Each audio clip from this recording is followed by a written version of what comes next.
আসসালামু আলাইকুম এভরিওয়ান। আজকে আমরা যাচ্ছি সোনারগাঁও পানামনগর। তারপর গুলিস্তান থেকে 65 টাকা করে টিকিট কেটে নিলাম। তারপর উঠে পড়লাম বাসে।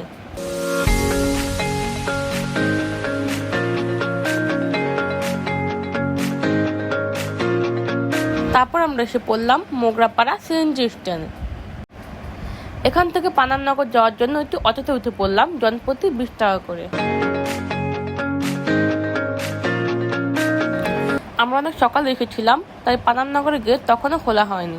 তাই আমরা এর পাশে একটি হোটেলে নাস্তা করে নিলাম। হোটেলের চারপাশের ভিউটা অনেক বেশি সুন্দর ছিল। নাস্তা করার পর আমরা এই চারপাশটা একটু ঘুরে দেখছিলাম।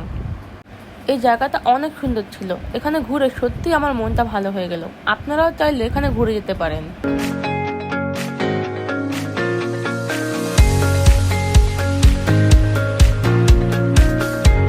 আমরা ঘুরতে ঘুরতে পানামনগর খোলার টাইম হয়ে গেছে। এখন আমরা রওনা দিব পানামনগরের উদ্দেশ্যে। আমরা সকাল সকাল আসার কারণে টিকিটে যে বেশি ভিড় পাইনি। আমরা জনপ্রতি 20 টাকা করে টিকিট কেটে নিলাম।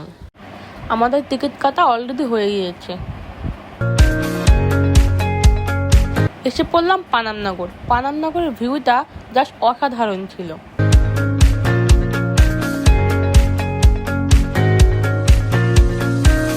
এত বছর পুরনো আগের রাজাদের বাড়ি দেখে সত্যি মনটা ভরে গেল। এর ভিতরেই আমরা একটি ক্যামেরাম্যানকে পেয়ে গেলাম।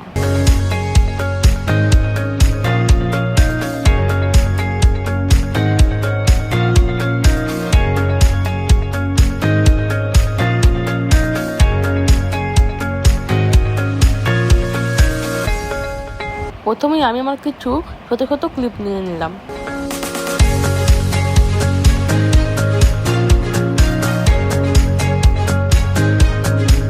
পানামনগরের পাশেই ছিল কসমেটিক এবং নানান ধরনের আসবাবপত্রের দোকান। এখানে নানান ধরনের মাটির হাঁড়ি পাতিল এবং কসমেটিক পাওয়া যায়। আমি আমার পছন্দ মতো কিছু জিনিস নিয়ে নিলাম।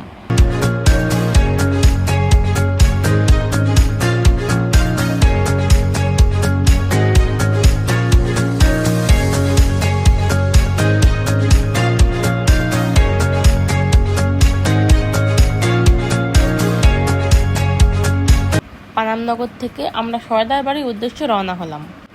এখান থেকে সর্দার বাড়ি জনপ্রতি 10 টাকা করে ভাড়া। আমরা এসে পড়লাম সর্দার বাড়ি। সর্দার বাড়িতে ঢোকার জন্য আমরা জনপ্রতি 50 টাকা করে টিকিট কেটে নিলাম। এসে পড়লাম সর্দার বাড়ি। সর্দার বাড়িটাও দেখতে খুব অসাধারণ ছিল। সাথেই ছিল অসাধারণ একটা পুকুর ঘাট। পুকুর ঘাটটা ছিল ছবি তোলার জন্য বেশ একটা জায়গা। তাই আমি এখানে কিছু ছোট ছোট ক্লিপ নিয়ে নিলাম।